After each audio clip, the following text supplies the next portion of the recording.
Bueno, prosiguiendo con este espíritu religioso Sí. que impera, tenemos un tema que es la rebelión de Samael. Muy bien. Ajá. Bien.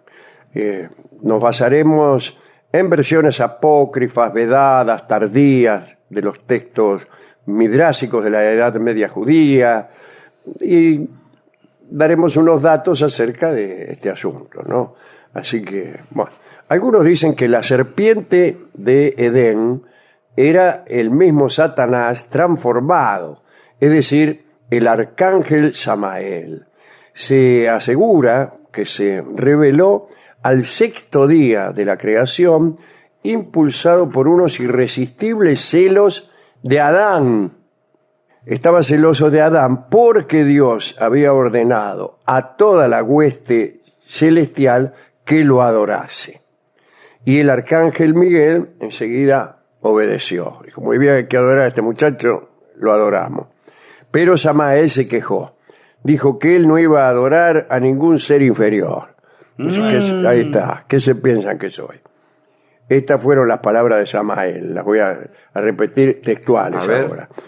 Dice, cuando Adán fue hecho, yo estaba ya perfeccionado, así que él me adore a mí. ¿En serio? Así dijo hablaba eso? Samael. Qué mal llevado. Y todos los ángeles que andaban con Samael estuvieron de acuerdo, y otros no, siguieron a Miguel. Digamos que hubo una disputa por aquel asunto de la adoración de Adán, en las que unos estaban de acuerdo y otros no.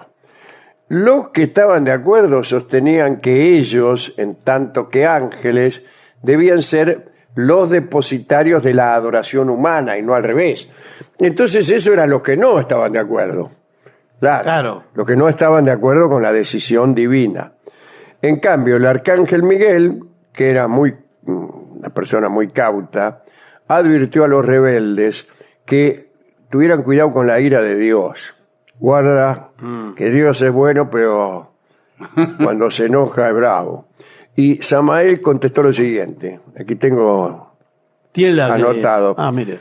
Dice, si él se muestra irritado, yo alzaré mi trono por encima de las estrellas y me asemejaré al abismo, me asemejaré. Y se armó. Ahí se armó, ¿no? Miguel arrojó a Samael del cielo a la tierra, donde sin embargo continuó urdiendo intrigas contra la voluntad divina. Otros dicen que cuando todos los ángeles se postraron a los pies de Adán en señal de obediencia, Samael increpó a Dios indignado y de mala manera. Dijo, ¿qué hacemos acá? Le preguntó si debía adorarse a un ser formado con polvo, siendo que los ángeles, como bien se sabe, habían sido formados con el esplendor de Dios. Y Dios contestó que Adán, aunque formado con polvo, superaba a Samael en sabiduría y entendimiento. Eso le dijo Dios. Todavía más indignado que antes, Samael desafió a Dios y pidió una prueba al respecto, es decir, respecto al entendimiento superior de Adán. Dice, ¿qué entendimiento superior? ¿Qué entendimiento superior? No. A ver, dice, que compruebe que eso. Y Yahvé dijo, la prueba será del siguiente modo. A ver. Samael debía descender a la tierra y poner en fila a las bestias recientemente creadas. Hacía 6 días que habían creado el mundo. Si Samael conseguía dar a estas bestias los mismos nombres que Dios les pondría, nombres que él ya los tenía pensados. Los tenía anotado. Bueno, esto es una consideración superflua, ¿no? Porque si Dios conoce el futuro, desde luego que ya tiene todo pensado, no solamente los nombres que le va a poner a la bestia. Claro, lo que va a suceder. Pero bueno, el asunto era que Samael, de algún modo, tenía que adivinar ¿qué era eso? qué es lo que Dios tenía pensado para cada animal. Bueno, ¿Animal o tipo dinosaurios? no, animales. Bueno, no importa, señor. Bueno, no bueno, importa. Son, Todos los nuevos animales. seres, Estaba recién bestias. creado el mundo, ¿Pero son qué más quiere? males dinosaurios que No, animales. Bueno, pero entonces eso le es dijo, antes de los si dinosaurios. vos adivinás qué nombre le tengo pensado para cada animal, vos vas a ser venerado y no Adán. Bueno, aceptó. Dios le aclaró a Samael que si fracasaba, y en cambio Adán conseguía dar él los nombres a los animales, entonces el hombre sería homenajeado. Y empezó la competencia. Dice, bueno, a ver. Y acá parece, yo no quería decir esto, pero... Dígalo, lo tengo dígalo que porque decir. estamos en un medio de Parece comunicación que Dios comprometido. metió la uña. Hizo un poco de trampa a favor de Adán. Primero le tomó examen a Samael. Dijo, a ver, puso unos bueyes delante de él. A ver, ¿cómo lo voy a llamar a estos animales? Claro. No, No le decía. no dijo bueyes. No. Y Samael dice, qué sé yo, no sé. No supo o dijo cualquier cosa. Sí. Dijo, perro. No, dice, Dios, perdiste.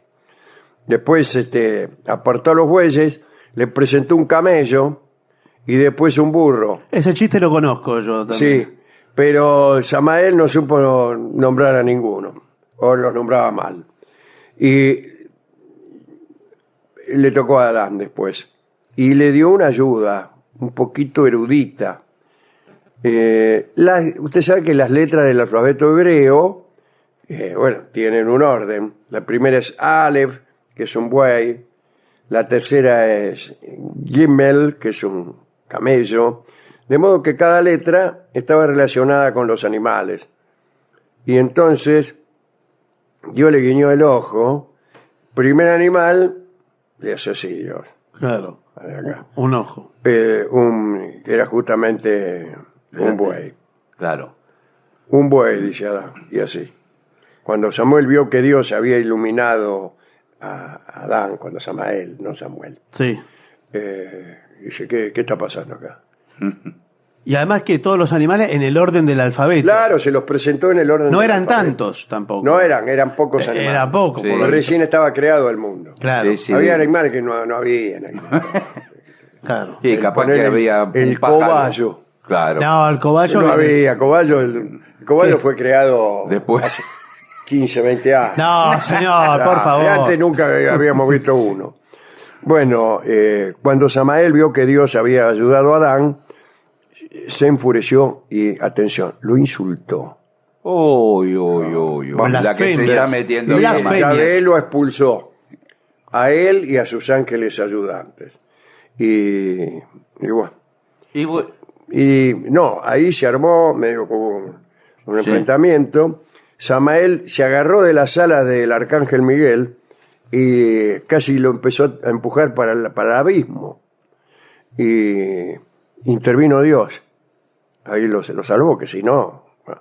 Dice Humberto Eco que Adán le dio a los animales los nombres que le correspondían por su naturaleza. Y fue entonces el nomoteta, o sea, el que pone los nombres.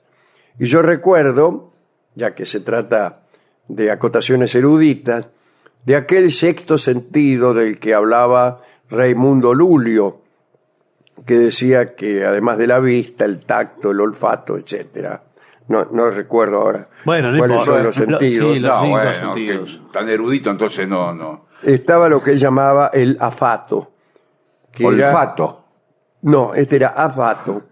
Afato era la facultad de nombrar a las cosas, de ponerle nombre a las cosas. Mira vos. Bueno,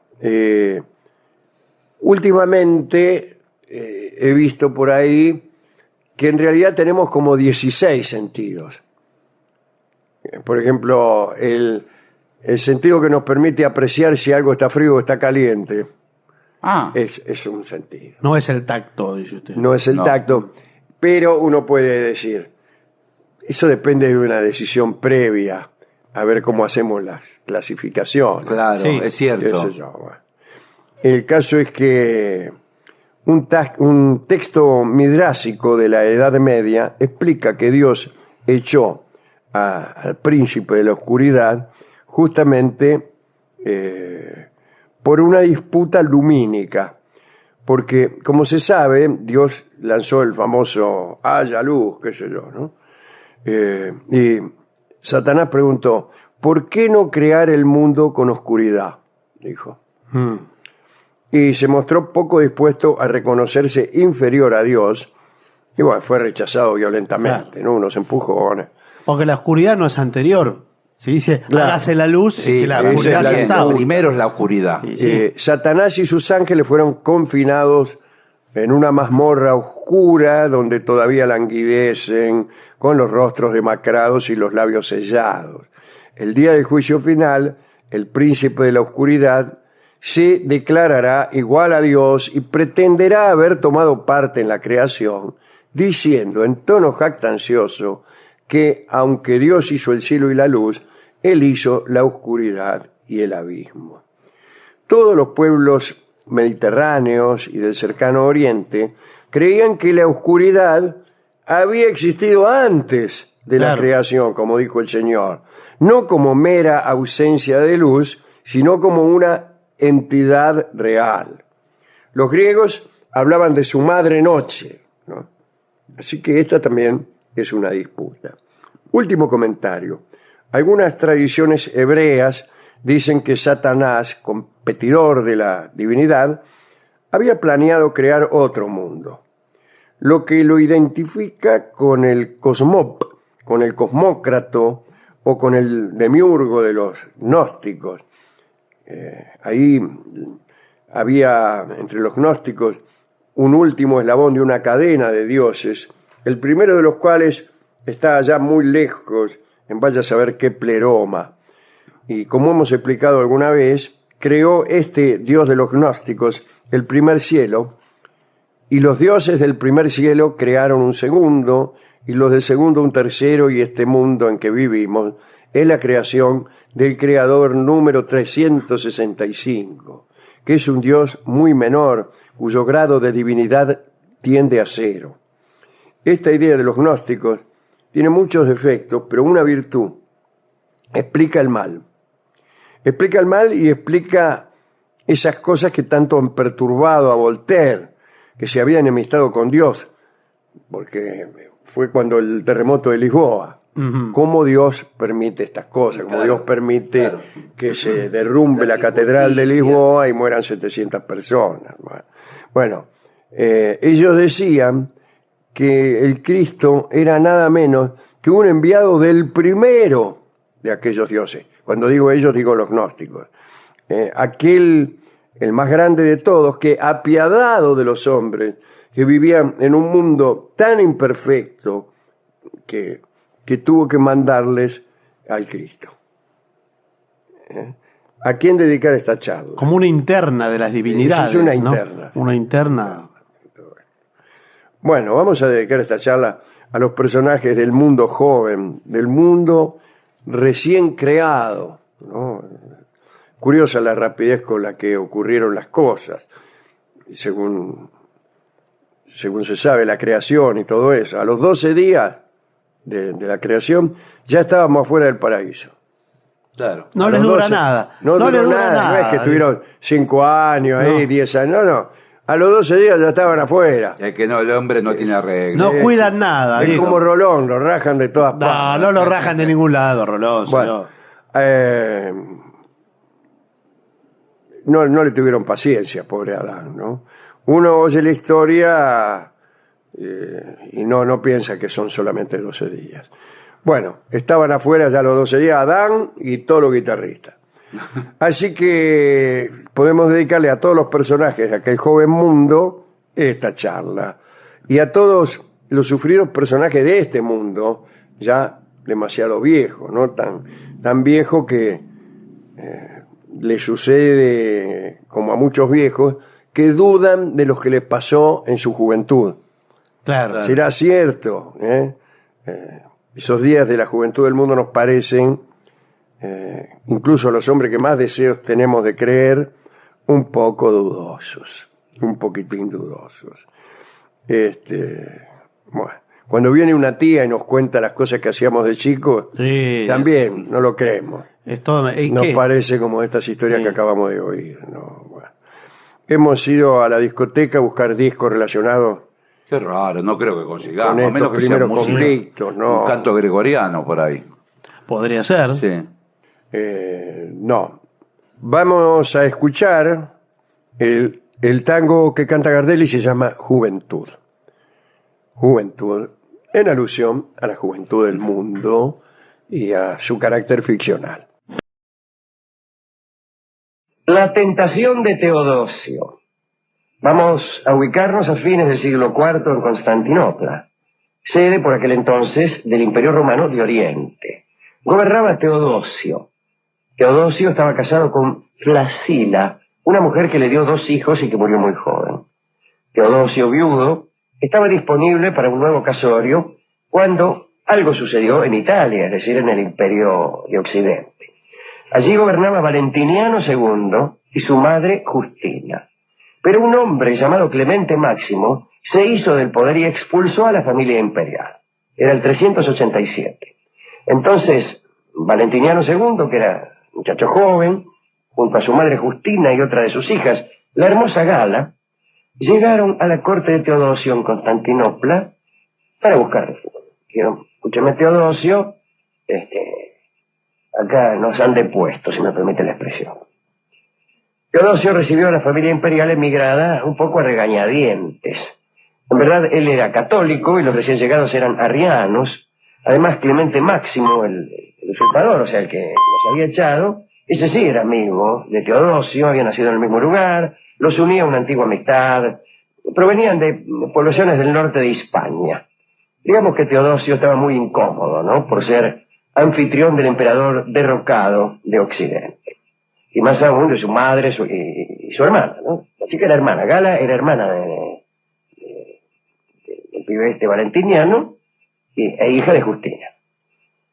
Es decir, Teodosio más bien hacía fuerza por el que los había echado.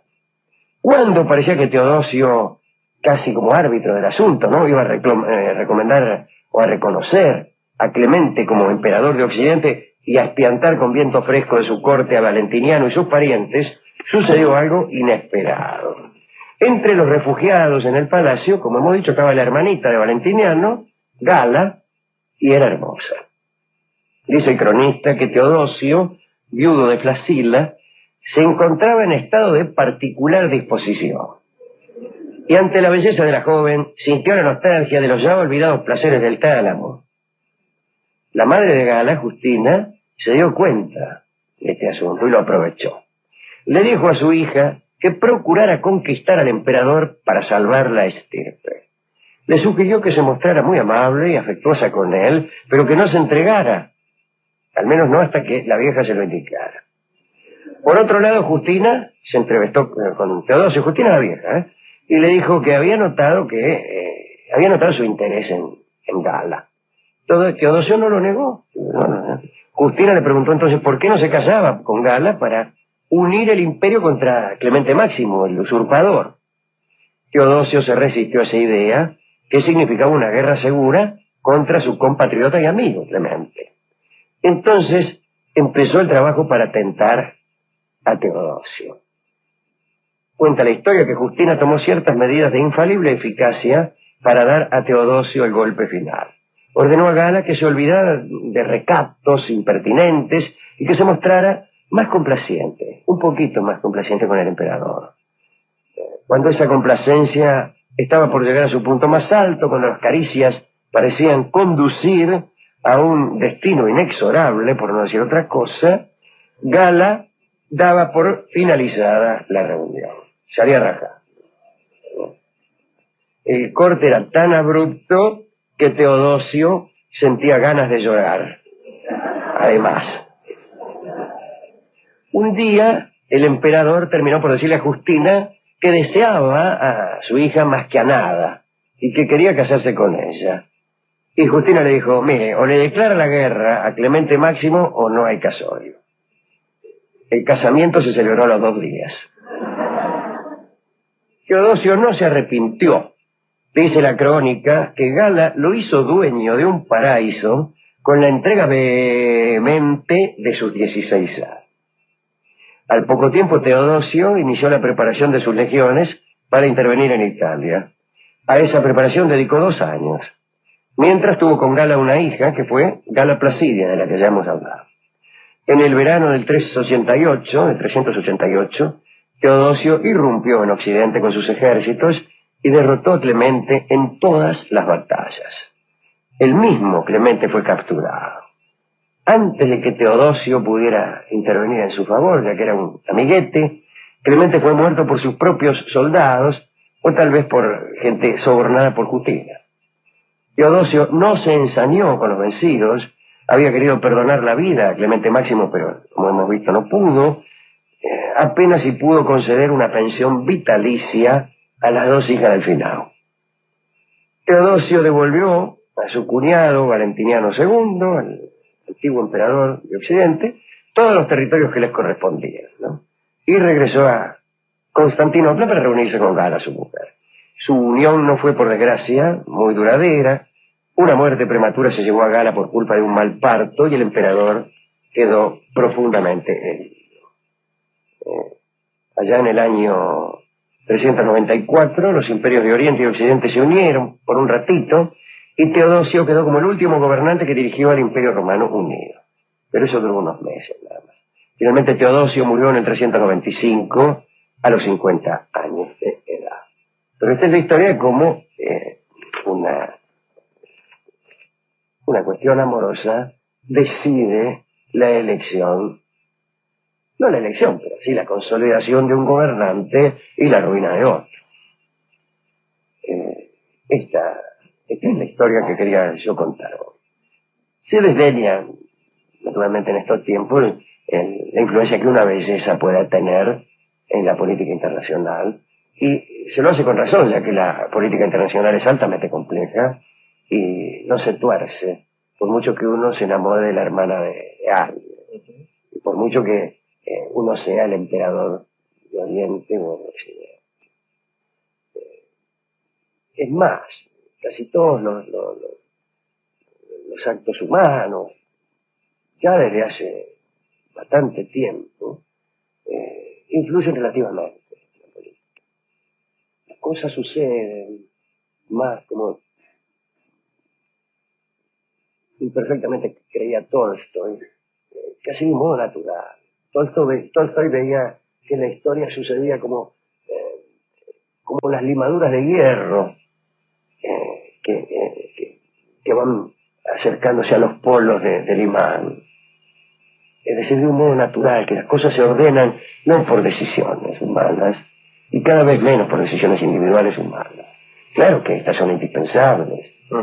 Claro que todo toma forma de decisión humana. Pero es esa decisión humana algo que cambia la historia, o algo que no hace más que cumplir unas líneas de fuerza que son inevitables. Eso asusta, pero hay que pensarlo así. ¿No cree usted que, por ejemplo, un fulano, un país determinado no accede a determinada línea de comercio porque el tipo de la Comisión de Grano de los Estados Unidos es malo? No es así. Que cuando pongan uno bueno, no. Hay cosas que son más fuertes que los hombres mismos, y que provienen de otras situaciones y esta de otras. ¿Qué Dios detrás de Dios? La trama empieza. Ni siquiera hay un Dios detrás de Dios que empiece la trama. Hoy por hoy la estructura, Alejandro, es superior a la individualidad de los hombres, y nadie podría tomar de un modo caprichoso algo si la estructura no lo permitiera. Esto no significa que uno se vaya a quedar de brazos cruzados, esperando que las fuerzas que dominan al mundo hagan de nosotros lo que buenamente quieran. Bueno, hay algo de la crueldad de la naturaleza lo que ocurre en la política, pero es nuestro deber reaccionar fuertemente contra eso. Ya que sea así, es malo. Ya que esto sea así, es malo. Bueno, pero discúlpeme, yo no entiendo mucho de política. Y en cambio, puedo preguntarle a usted a quién le va a dedicar la charla esta acerca de Valentiniano y Gala. Bueno, a los que nos ensañan con los vencidos, Alejandro. Como Teodosio, por ejemplo. El otro día fracasamos en nuestro intento de escuchar el tango Íntimas, aplicado a otra situación íntima. Como esta también lo es, y como hemos conseguido el disco correspondiente, vamos finalmente a oír el bello tango que se llama Íntimas, en la versión de Carlos Gardel, en una de las, creo que 3 o 2 versiones que ha grabado Carlos Gardel. Como he dicho, este tango presenta la curiosidad de que los cantores alteran el orden en que fueron escritos los versos, y lo que en algunos cantores es la primera bis, en otros es el estribillo. Este es muy raro, ¿no? Bien, Seguramente esto es como es. La versión de Gardel, ¿no? Ya que el tango lo compuso, no recuerdo de quién es la letra, pero la música creo que es de Guillermo Barbieri, el guitarrista. Acá dice que es de Briñolo y La Cueva. Ah, yo pensé que era No, perdón. Me parece que de Barbieri es la introducción. Ajá, el arreglo. Es la introducción que tocan, perdón. Sí, tienes razón. Hay una introducción que tocan, y que tocaron incluso en la versión acústica de Gardel, con Barbieri también. Esta introducción que parece no tener mucho que ver con el tango, y que seguro que es de Barbieri. Adelante. Vamos a hablar de 2 muchachas, Teófila y Felicitas. Teofil, acá dice Felicidad, Fermi, debe ser Felicitas, ¿no? Ya que eran francesas, serían Fernig, y no se va a llamar Bonheur, una chica, así que será Felicitas. Bueno, hacia 1792, en tiempos de la Revolución Francesa, Francia estaba en guerra con algunos países monárquicos. Los reyes de Prusia, los Habsburgo, no soportaban que los preceptos revolucionarios llegaran a sus países. Así que no solo cuidaban sus fronteras, sino que además andaban con ganas de invadir Francia, para darle su merecido a los republicanos. Como ha sucedido en muchos conflictos históricos, los enemigos internos de los gobernantes franceses se aliaron a las monarquías extranjeras. En julio del 1792 tuvo lugar en la Asamblea una proclama que se llamó Patria en Peligro. El ejército prusiano del duque de Brunswick, que por cierto era el ejército mejor armado y más disciplinado de Europa, había cruzado la frontera apoyado por un ejército de emigrados franceses dirigido por el príncipe de Condé.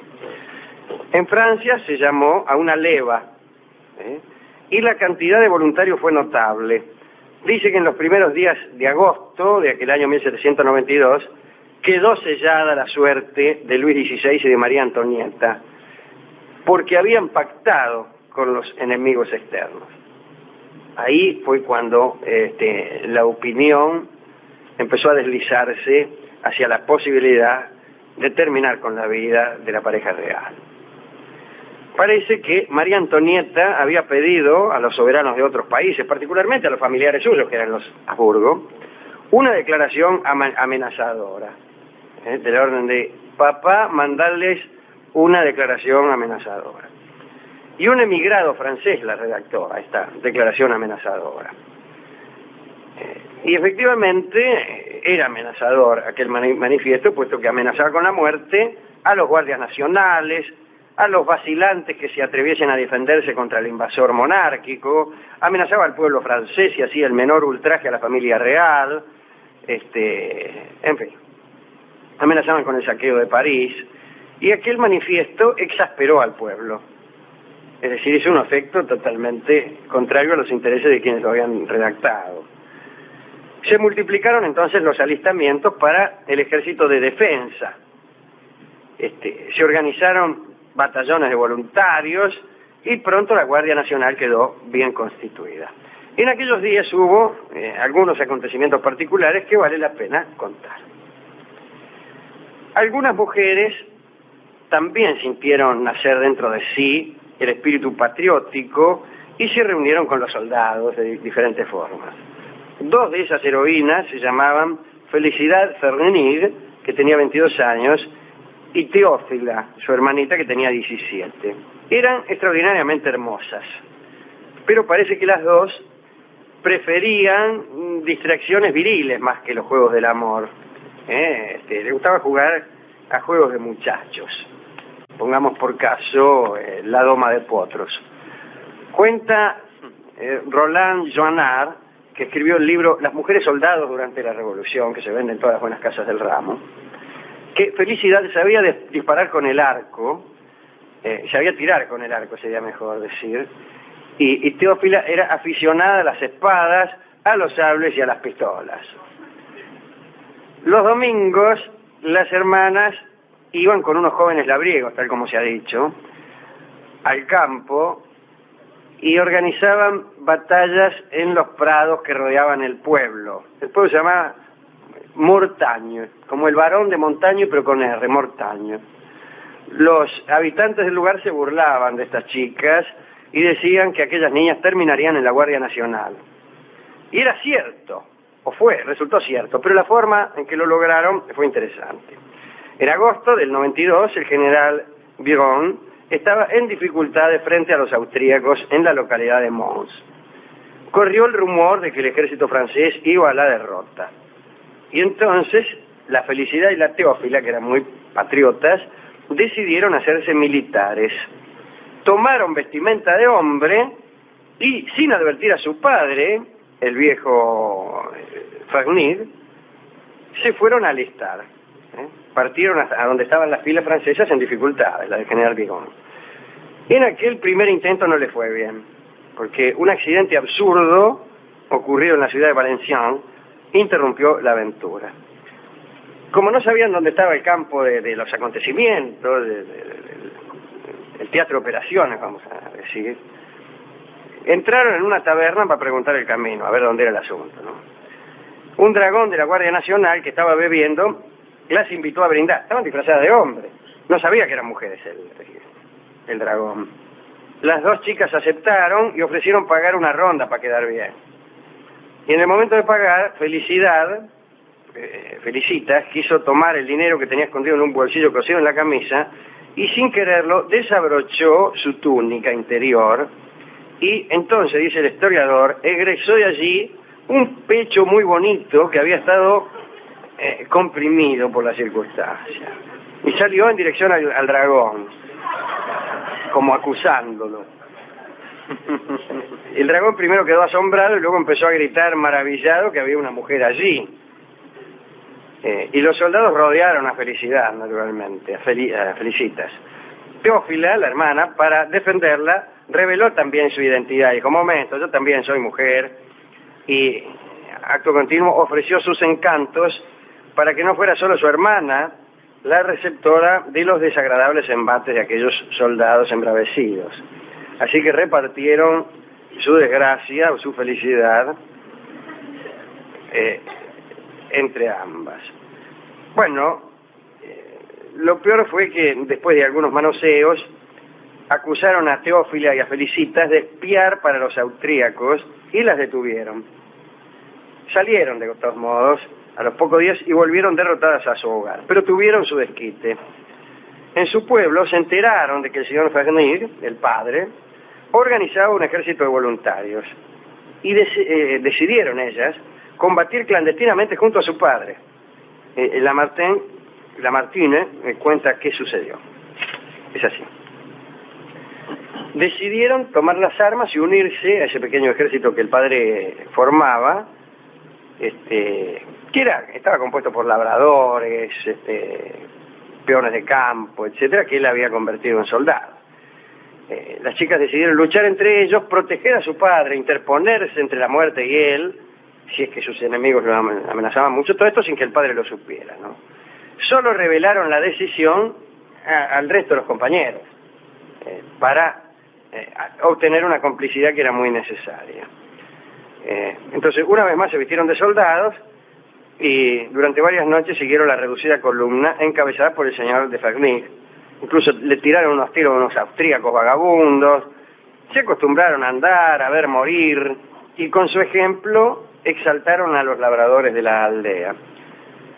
Pero el secreto de la identidad de estos dos supuestos labradores se guardó fielmente. El señor Fagnier, cuando volvía a su casa por la mañana, y le contaba a las chicas sus aventuras de la noche, no sospechaban que sus propias hijas habían combatido en primera fila y a veces lo habían preservado de la muerte.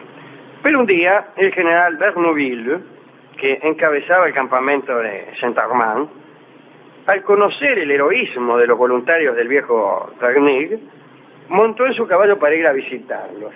Fueron con el cuento al general Bernouville, le dijeron, hay una columna de labriegos, de peones, que hace lo que puede, son muy heroicos. Bueno, dijo el general, los voy a ir a visitar. Y los cruzó al amanecer cerca de Mortagne. Volvía aquella columna al pueblo después de una noche de lucha y fatigas, y Bernouville los detuvo, dio gracias al señor de Fernig en nombre de Francia, y para agradecer el valor de los campesinos, quiso pasarles revistas con todos los honores de la guerra. Y los voluntarios se alinearon, maravillados por ser tratados como miembros del ejército. Bernouville se bajó del caballo y notó que entre los más jóvenes voluntarios había dos que se escondían y que iban pasando de un grupo a otro para evitar que él les hablara. Entonces, encantado por la humildad de aquellos dos soldados, Bernouville pidió al señor de Fernig que llamara a los dos buenos muchachos, y aparecieron los muchachos con las caras tapadas de barro y los labios ennegrecidos por los cartuchos, que se abrían con los dientes. Y el señor de Fernig se extrañó porque no reconoció a ninguno de esos dos soldados. Entonces preguntó, ¿quiénes son? Fernig, ¿no? Y esas palabras provocaron un cuchicheo acompañado por risas entre las filas que ya sabían todo esto. Y entonces las chicas cayeron de rodillas, lloraron, se denunciaron y rodeando con sus brazos las patas de su padre, le suplicaron perdón. Y Fernig también lloró y estuviera terminado allí, si no fuera porque Bernouville contó esa escena en la convención, que citó a las dos muchachas y les envió caballos y armas en nombre de la patria. Y poco después, Felicitas y Teófila entraron definitivamente en las milicias y lograron algunos triunfos. Y se fijó en ellas el general Dumouriez, que apreciaba mucho a las valientes y que además apreciaba más todavía a las minas hermosas, que es lo que eran. Entonces las mandó a llamar y ante las tropas reunidas declaró que las adoptaba como hijas. Según el cronista Joannard, el general se distrajo con las señoritas que aquel día después de la adopción perdieron la más hermosa de las batallas. Eso es lo que dice el cronista. Y entonces Teófila y Felicidad siguieron a Dumouriez en todos sus combates. El amor por aquel general las hacía más belicosas todavía. Andaban las dos con el tipo. Mostraban un valor poco común. Una batalla famosa fue la de Valmy. Gracias al valor de estas chicas, pudieron ofrecer resistencia al primer ejército de Europa. En septiembre del 92, el ejército prusiano se batió en retirada, destrozado por la peste, por las lluvias y por los campesinos de la región que los hostigaban permanentemente. El Dumouriez, junto a las muchachas, siguió lentamente al ejército hasta la frontera, no quiso aprovecharse de sus dificultades para aplastarlo, y aquella victoria fue la más importante contra las tropas extranjeras durante la Revolución Francesa. Por la noche, el general Dumouriez agradeció a las muchachas de manera galante. Pero aquellas batallas eróticas del general terminaron de un modo grotesco, porque la tienda de campaña bajo la cual estaban se cayó a causa de los juegos amorosos, y ahí quedaron los participantes de aquel ménage à trois a campo traviesa, por decirlo así, a campo abierto, mostrando los detalles de aquel singular amorío. Y todos los soldados aplaudían, gritaban, prorrumpían en vivas a la patria, a la república y a la igualdad, a la fraternidad y a la libertad. Poco después, el Dumouriez cayó en desgracia, debió exiliarse, y ellas silenciosas volvieron a Mortagne, perdido su amor, y vivieron allí hasta el fin de sus días, y no sabemos más nada de ellas, de estas dos novias del general Dumouriez. Esta es la historia de estas dos muchachas muy valientes, pero también muy hermosas, que empezaron como aspirantes a militares y terminaron como amantes, ambas, del general, del Dumouriez, que me parece mejor en la última jerarquía. Pues lo amaban. No sé cómo es esto, cómo funciona eso, doctor. Esto del amor, dice. Cuando dos damas yacen con un hombre, ¿tiene que ver solamente con capricho erótico o puede haber un amor ahí? ¿Por qué no? Claro que puede haber un amor. Puede haber un amor, ¿no? Sí, señor. Sí, sí. ¿Un amor o dos? Eso. Tres. 3 sería mejor, ¿no? 3 sería mejor. El 3 sería perfecto, mozo. Bueno, ¿a quién dedicar esto? A todas aquellas personas que están enamoradas. No sé si del general Dumouriez o de alguien, no sé si compartiendo este amor con otra persona o en soledad. No lo sabe. En general se comparte el amor con otra persona, pero no en el mismo momento y no sabiéndolo. Claro. Sino en forma sucesiva, ¿entendés? A la tarde con Teófila, a la noche con Felicitas. También al pobre viejo Fernig, que tenía a las dos hijas peleando para él y no sabía, después le contaba las cosas a la mañana. Y además porque me caen muy simpáticos los viejos que tienen 2 hijas. Hemos ido a la discoteca a buscar discos de tríos amorosos y en el tango y las canciones criollas no hay eso, flaco. El criollo es muy rústico para sus amores. Es monógamo. Es monógamo por no decir otra cosa. Monógamo en el ápice de su extensión. Sí. Monógamo como mucho. Como mucho. En la época de Trajano es monógamo. En general es solo, o menos que solo, que es cuando uno está solo y desea a alguien que no está. Una ausencia se considera como una presencia negativa. Entonces, estar solo y no desear la presencia de nadie es estar en 0. Estar acompañado sería estar en 1, que a veces, como se ha visto, puede ser 2. Y estar necesitando a alguien que no está sería -1, si es que quisiéramos expresar de este modo. También podría expresarse esto de un modo cartesiano, con el eje Y, el eje X, estableciendo una dirección de presencia, otra de ausencia, y otra que es 1. Entonces ahí buscar intersecciones positivas. Uno es 1 en el recuerdo y en el porvenir. Y la otra es arriba la presencia y abajo la ausencia. Entonces las intersecciones que están a la derecha y arriba son positivas. Ahí se juntan lo que se vive con la presencia.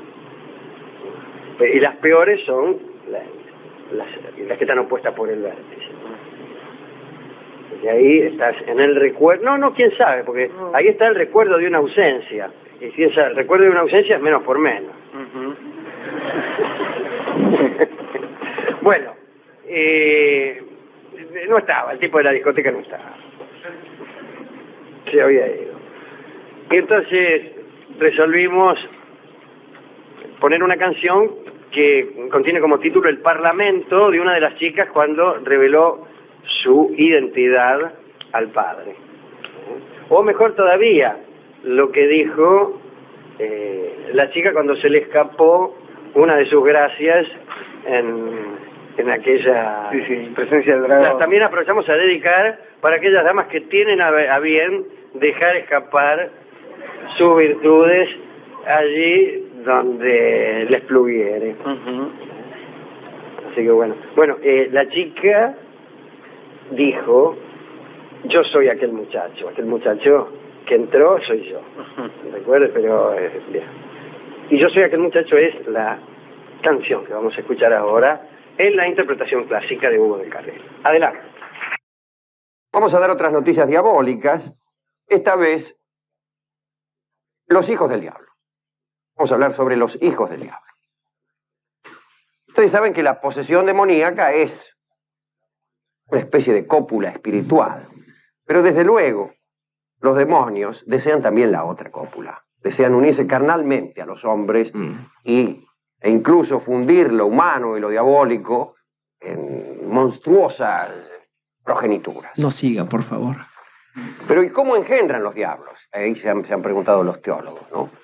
El Génesis dictamina, en cierto modo, que pueden hacerlo, porque dice por ahí que los ángeles tenían trato carnal con las hijas de los hombres, pero bien se sabe que esos ángeles caídos no son otros que los demonios. De modo que el mismo Génesis lo certifica. Pero ha habido miles de discusiones teológicas, incluso explicaciones complicadísimas acerca de la metodología que siguen los demonios para engendrar. En todo caso, parece que el mejor criterio sostiene que hay íncubos y súcubos, que son demonios que toman formas humanas, y se llaman íncubos cuando esa forma es de hombre, y súcubos cuando es una forma femenina. Por razones que no se aclaran, se dice que los demonios preferían ser machos, lo cual viene a contradecir a nuestro amigo Tiresias, quien había sido hombre y mujer, e interrogado por Zeus acerca de quién obtenía mayor placer en el trato carnal, dijo: si en 10 partes se divide el placer, 9 décimas corresponden a la mujer y 1 décimo al hombre. Sin embargo, los demonios prefieren ser hombres. Porque el hombre es macho y se la banca, dice. Claro, vaya a saber. De todos modos, imagínense esto, ¿no? Los demonios no son tontos y entonces pues han asumido, cuando súcubos, formas femeninas muy deseables, y cuando íncubos también. Pero parece que el abrazo demoníaco suele ser mortal. Miles de historias de mujeres que, abrazadas por los demonios, mueren despidiendo un horrible hedor. Me mataste, macho. Sí. Pero sin embargo también hay historias de mujeres que durante, digamos, un cuarto de siglo se han acostado regularmente, cada día, con un íncubo que incluso manifestaba ser su señor esposo. En realidad las brujas son las concubinas habituales de los demonios en aquellas reuniones que se llaman, palabra vasca, aquelarres, palabra surgida en Navarra, una palabra de origen vasco. Ahí sí, bueno, se producen, como ya saben, una especie de orgías bastante graciosas, en donde las brujas andan ahí con los tipos, ¿no? Para que una mujer llegue hasta esos lugares es menester, según nos han dicho algunos tratados y algunos novelistas después, untarse las axilas y otras partes pudendas con un cierto ungüento que suele ser de color verde, y a partir de eso una mujer logra la capacidad de volar, por ejemplo, subida a una escoba. Sí. Debe, sin embargo, esta mujer tener la precaución de no decir cosas tales como Dios mío o Ave María mientras vuela, porque se precipitaría. Se caen.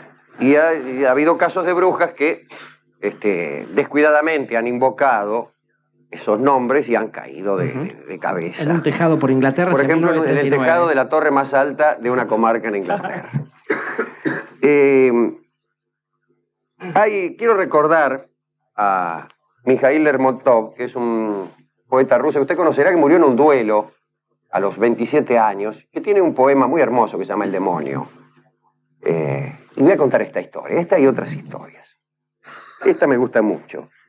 Parece que Satanás, en la región del Cáucaso, allá en el Bolshoi Cáucaso, se enamora perdidamente de una mujer. Se llama Tamara.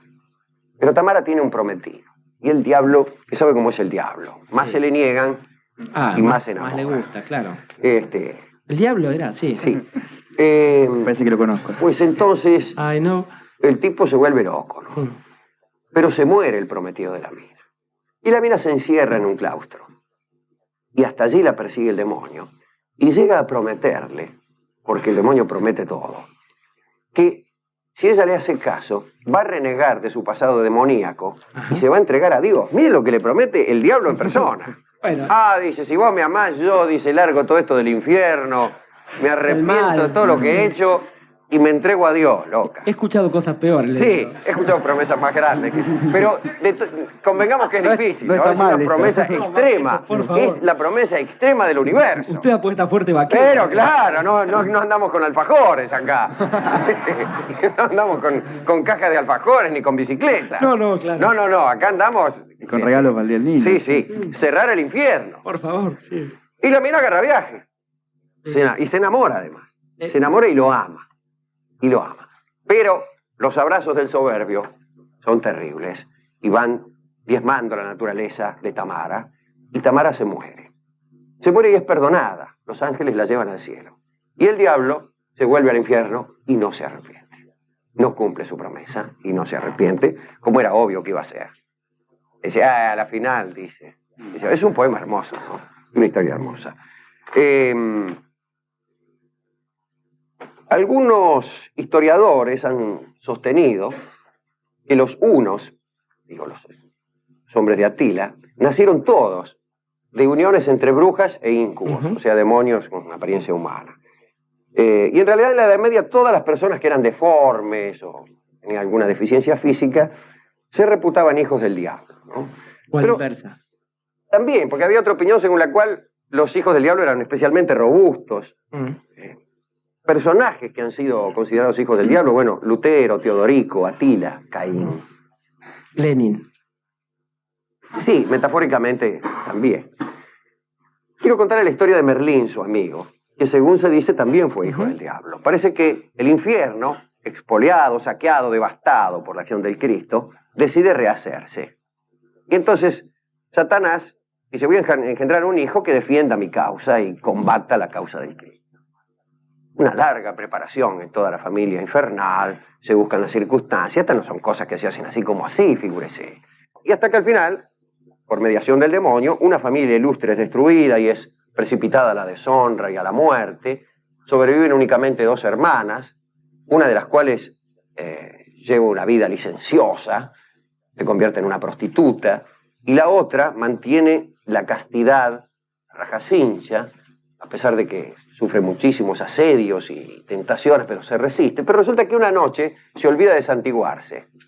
Y entonces, qué gracioso esto, tiene cierta ironía, ¿no? Sí. Se olvida de santiguarse y el cielo le retira su protección, y es ahí donde el demonio aprovecha para poseerla. De esos amores nace un hijo que tiene algunas señales, por ejemplo, es muy peludo. Debemos agregar a la parte previa hasta el nacimiento del niño que esta muchacha vivía en una torre, estaba custodiada y alimentada por un muchacho llamado Blas, que era el más casto de los hombres que Así había es, en la región. también. Y que además tenía solo acceso a una ventana con la que siempre soñaba con gente de alas negras que se le acercaban hasta esa noche que olvida rezar sus oraciones y sueña, según le confiesa Blas, que había entrado un príncipe en un bello caballo por esa ventana y le había dicho, ¿qué haces, mamita? Claro. ¿Y quién era ese príncipe? Bueno, adivinen ustedes. Nace un hijo, peludo era además. Que habla al nacer. Y la madre, sin consultar al padre, le pone Merlín. Ahí está Merlín, ¿no?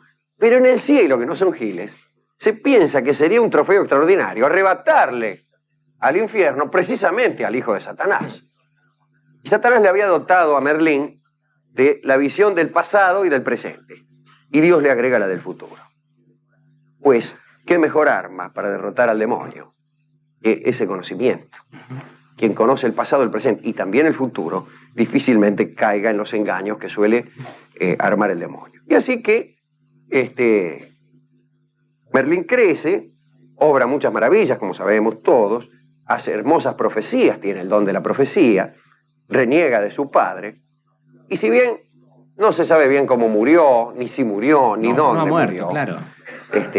lo más probable es que se haya salvado y que esté en algún lugar de salvación, Merlín. Y otro hijo del diablo era el señor Roberto el Diablo. Llamaban Roberto el Diablo. Había una duquesa en Normandía que no podía tener hijos. Y harta de pedírselo a Dios, pedir un hijo a Dios, se lo pide al demonio. Y rápidamente la complace el tipo. Le nace un hijo y el chico ya de pibe. Cuando era niñito le mordía el pecho a las nodrizas.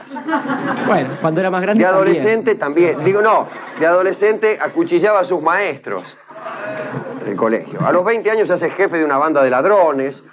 Nadie lo supera en fuerza y valor. Se anota en un torneo y mata a 30 caballeros. Después va a recorrer el mundo como bandido, matando, violando, incendiando. Hasta que un día cualquiera, después de degollar a todas las monjas de un convento, se acuerda de su madre y va a visitar a su madre. Cuando llega, todos los sirvientes huyen. Claro, lo ven venir y dicen, vino picho. Le ha hecho un demonio. Sí, ¿qué es esto? Y entonces se empieza a preguntar algunas cosas. ¿Cómo dice? ¿Por qué soy yo más malvado que nadie? ¿Por qué he nacido? ¿Quién me ha hecho así? Entonces, sospechando que hay algún secreto detrás de esa inmensa maldad que él tiene, con la espada desenvainada, le exige a la madre que le revele la verdad de su nacimiento. Y la madre se lo revela. Y el tipo, que tenía una naturaleza fuerte, resuelve resistirlo. Resuelve vencer al infierno y vencerse a sí mismo. Entonces va a Roma, se echa a los pies del Papa, se confiesa, se somete a rigurosas penitencias, jura y cumple que su único alimento será aquello que los animales desdeñen. Combate por los cristianos contra los musulmanes. Es reconocido como héroe, se le ofrecen honores, recompensas que él rechaza incluso la mano de la hija del monarca, y después se retira y muere como un santo. Lindas historias estas de gentes que, siendo hijas del infierno, alcanzan a pesar de todo a vencer a su origen y regenerarse. Suele ocurrir con cierta frecuencia el fenómeno inverso. Quienes, siendo hijos del cielo, se precipitan en el abismo de la perversidad. Más conozco yo hijos de buenas personas que son agentes del demonio, que no hijos del demonio que sean buenas personas. Pero de todos modos, la charla de hoy está dedicada a estos, a los Merlines, a los Robertos el Diablo, a los que han luchado incluso contra su propia naturaleza, que es, creo, la más grande de todas las luchas que se pueden entablar. Digo sin ponerme psicologista. Como quiera que sea, y como advertencia, en los próximos días hablaremos del más grande de los hijos del diablo, no nacido todavía, o no sabemos, que es el anticristo. Pero para todos los buenos hijos del diablo, vamos a escuchar este tango que lleva por título El nombre de un pájaro diabólico, cuyo canto nos hace exclamar precisamente Cruz Diablo.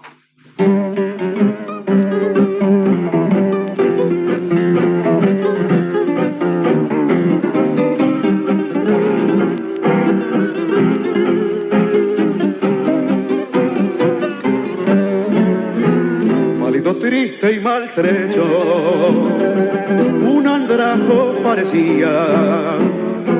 Llegó cuando anochecía al barrio buscando techo. Quién sabe dentro del Vení acá al toque. Bueno, Caramba. como suele ocurrir cada vez que se menciona al maligno, El diablo mete la cola. el diablo mete la cola y nos impide... La metió en la bandeja. Sí, la metió en una bandeja. ¿Hay otra cosa para escuchar? Por ejemplo, inspiración o este mismo tango. Vamos en La Venganza Será Terrible. Recuerden que nos pueden encontrar toda la información del programa en lavenganzaseraterrible.com. Ahí están todas nuestras presentaciones, los links directos para seguirnos en Spotify y en YouTube. Vamos a hablar de personas conocidas Sí. que hicieron un pacto con el diablo. A esta hora justo tenemos Por que hablar favor. de esto. La gente se muere de miedo. Tenemos varias historias. Bueno. Primera historia es la de Teófilo de Adana, o San Teófilo el Penitente, que vivió en Turquía allá por el año 500. Parece que don Teófilo estaba infeliz por el poco éxito de su carrera y decidió vender su alma al diablo para conseguir la gloria. Esta historia aparece en el texto Miraculum Sancte María de Teófilo. A Teófilo lo habían designado obispo y el tipo, de puro humilde que era, rechazó el cargo. Pero después le vino el arrepentimiento y resolvió llamar al diablo para arreglar el asunto. Y el demonio apareció y le ordenó rechazar su creencia en Dios y la Virgen mediante un contrato que firmó con su propia sangre. A los pocos años, Teófilo se arrepintió del pacto. Bueno, era un hombre muy de Sí, pero arrepentirse, ¿no? no hay vuelta atrás ahí. Entonces ayunó por 73 días. Luego de eso se le apareció el contrato firmado sobre el pecho. Es decir, en base a ese ayuno, alguien se lo devolvió el contrato. Teófilo agarró el documento, se lo llevó al obispo que tenía más cerca y le confesó el pecado. El obispo quemó el contrato y dejó libre a Teófilo. Y al poco tiempo murió, me refiero a Teófilo. Bueno, es extraña la historia. Es extraña, pero yo creo Extraña que... porque habla de que no son tan firmetex como creíamos los pactos diabólicos. No, no. A mí me parece que sí, ¿eh? Una vez que uno lo firmó, chao. Chao. Sí. Yo hasta los casos que conozco, Sí. Bueno, no sé. ¿Quién conoce? Hay chao. Sí. Segundo. Bueno, aquí es muy famoso este hombre. Es un asesino serial llamado Gilles de Rais. Nació en 1405. Fue un militar y noble francés, pero se lo recuerda como a un asesino y violador que peleó en los años finales de la Guerra de los 100 Años junto a Juana de Arco, pero bueno, eso no le impidió ser un criminal. El tipo era millonario y poderoso, aunque dilapidó la fortuna que había heredado. Desesperado por recuperar sus riquezas, cayó en manos de un embaucador florentino que le aseguró que llenaría sus arcas con un poco de ayuda de la magia negra. Y le aconsejó que debía ofrecerle al demonio la sangre de un niño. Y así empezó a matar infantes. Se cree que mató entre 80 y 200. Fue juzgado, acusado por la Inquisición, condenado a muerte en 1440.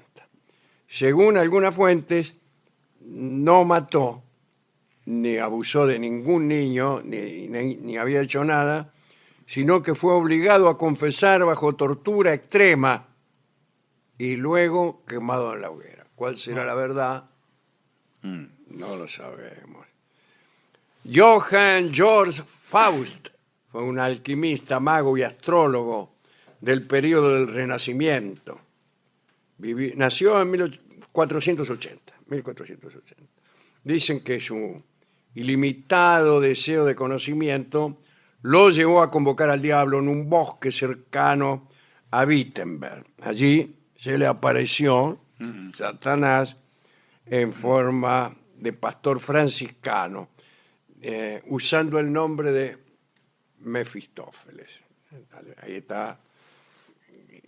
Esa historia nace ahí, pero después escritores como Christopher Marlowe, Goethe, se basaron en esta persona de Johann Georg Faust para el personaje de Fausto, ¿no?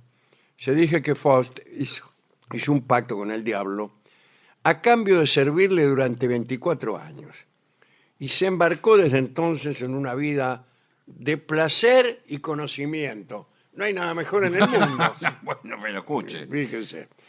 Bueno, Faust se presentaba ante los demás como médico, doctor en filosofía, alquimista, mago y astrólogo. Y era frecuentemente acusado de ser un fraude.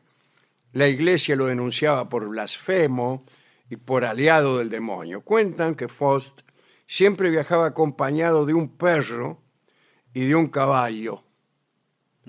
Y se rumoreaba que el perro a veces se transformaba en su sirviente. Dicen también que una vez intentó volar, pero el diablo le cortó las alas. Esta es la historia del tipo, un tipo que existió realmente, en el cual se basaron después muchos escritores, falta nombrar a Thomas Mann, en fin. Hubo un Fausto criollo también. Bueno, y está en el lado del campo. Exacto. Claro, está muy bien. Otro ñato, Heinrich Cornelius Agrippa, nacido en el año 1483, fue un escritor alemán, experto en ocultismo, doctor en letras y en medicina, hablaba 8 lenguas y conocía las disciplinas de la astrología, la magia, etc. Medicina, derecho, teología, filosofía, cábala cristiana, criptografía, espionaje. Estaba medio mezclado en esa época Era, todo también, ¿no? Era considerado un genio del Renacimiento, igual que Da Vinci, pero distinto. Sí. Fue mencionado en la historia del feminismo por su obra titulada De la nobleza y preexcelencia del sexo femenino. Atención, ¿eh? En esta obra pronuncia la superioridad teológica y moral de las mujeres. Muchas veces usaba sus conocimientos legales para defender a mujeres que eran acusadas de brujería. Escribió 3 libros sobre ocultismo. Fue médico personal y astrólogo de Luisa de Saboya, que fue la mamá de un rey muy citado en este programa, que era Francisco I de Valois. Perdió el puesto de médico y de astrólogo cuando se negó a hacerle el horóscopo a Francisco I. Así que no quiso y bueno, lo echaron. Según algunos historiadores, la ciencia moderna atribuye un papel muy importante a las doctrinas esotéricas y ocultistas de este señor Agripa. El tipo decía que todas las cosas se encontraban unidas entre sí y generaban un efecto atrayente o repulsivo. También decía que el mundo estaba constituido de forma jerárquica, que todo estaba animado. Su filosofía se dividía en 3 libros, en los cuales llamaba magia natural a la física, magia celeste a las matemáticas y magia ceremonial a la teología. Sus obras mostraban una gran erudición, motivo por el cual fue encarcelado en Bruselas. No. Imagínense, Sí, claro. que anda aquí con tanta erudición. Y fue condenado a muerte por herejía, aunque parece que Luisa de Saboya era la que había armado la acusación, porque el tipo hizo público que Luisa le quedó debiendo dinero por su servicio como médico personal. Mirá vos. Agripa pudo escapar, pero murió poco después de haber recuperado su libertad. Una vez muerto, empezaron los rumores de los pactos entre Agripa y el diablo.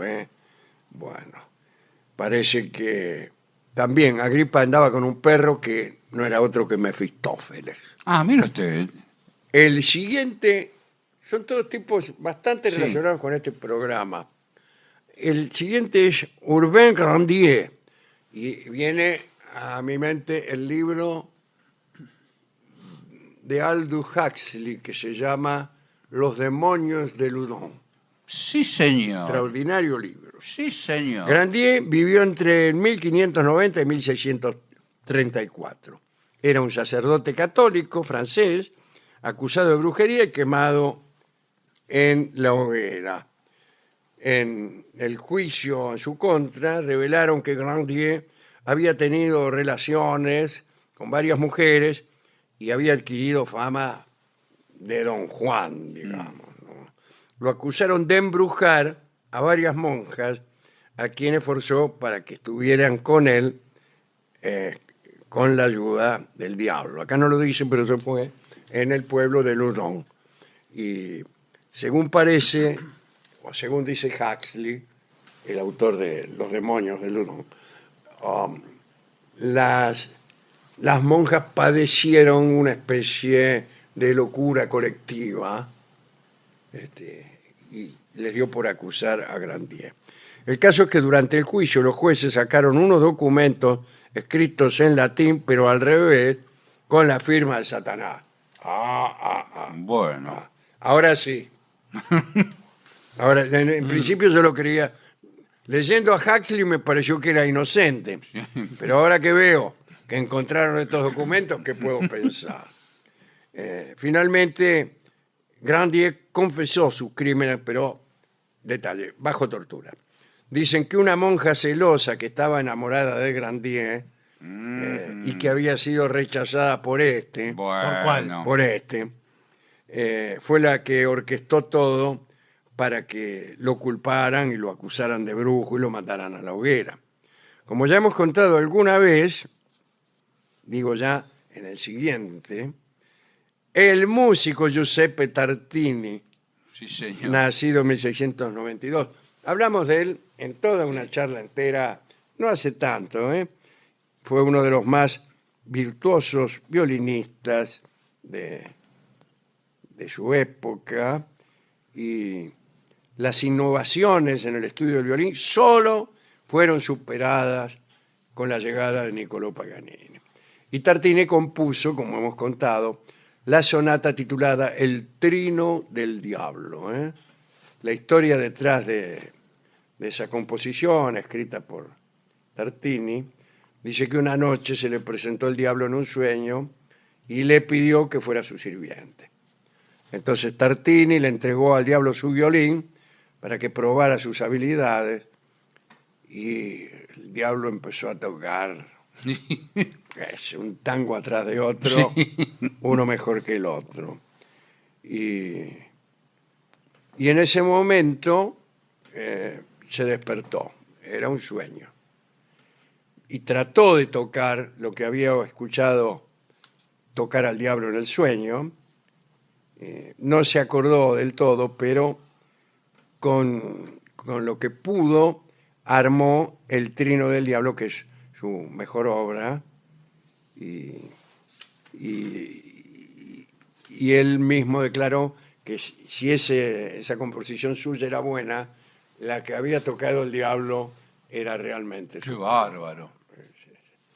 Y el último es Nicolás Paganini, Niccolò Paganini. ¿También hizo un pacto? Claro. Bueno, pero ese es el más famoso de todos, ¿no? Nació en Génova en 1782. Ya a los 5 años aprendió a tocar la mandolina y 2 años después se inició como compositor. A los 10 años dio su primer concierto ante el público y rápidamente se convirtió en el violinista más talentoso. Y muchos creían en la historia que dice que fue el diablo quien le otorgó a Paganini esa impresionante habilidad con la que tocaba el violín. Era imposible que un mortal tocara con tanta precisión y velocidad, y eso alimentó la idea de que había hecho un pacto con el diablo. A los 23 compuso su obra llamada 24 Caprichos, una cosa tan compleja que pasaron años hasta que otro músico pudo tocar las mismas notas. Paganini podía tocar 3 octavas con 4 cuerdas en una sola mano, algo casi imposible de lograr. Bueno, yo lo que sé es que él tenía una cuarta de 45 centímetros, la mano extendida. Claro. ¡Qué bárbaro! Él nunca confirmó ni negó la leyenda por la cual lo llamaban el violinista del diablo, ¿no? Le divertía que la gente creyera eso. Además tenía un aspecto, él, un poco diabólico. Pero hay explicaciones que podrían justificar su talento. Por ejemplo, se conocen que sus manos tenían dedos extremadamente largos, como acabo de decir, y muy flexibles, y que posiblemente padecía el síndrome de Marfan, o de Marfan, una afección genética del tejido conectivo que provoca en quienes lo padecen que tengan las extremidades muy largas y flexibles. Muchos de sus fanáticos decían que era el hijo del diablo o el mismísimo diablo. Era un hombre, como acabo de decir, muy sombrío y de cierta apostura diabólica. La fama le empezó a caer pesada cuando tuvo que hacer públicas cartas de su madre para demostrar que era hijo de ella, porque todos decían que era hijo del diablo. Incluso después de su muerte, ninguna iglesia quiso darle entierro católico. No sabemos No cómo sabía eso. no sabemos cómo tocaba, pero una idea nos la dan sus composiciones. Claro, claro. Sus composiciones aún hoy son Muy muy difíciles, muy muy difíciles de rápidas. tocar, Sí.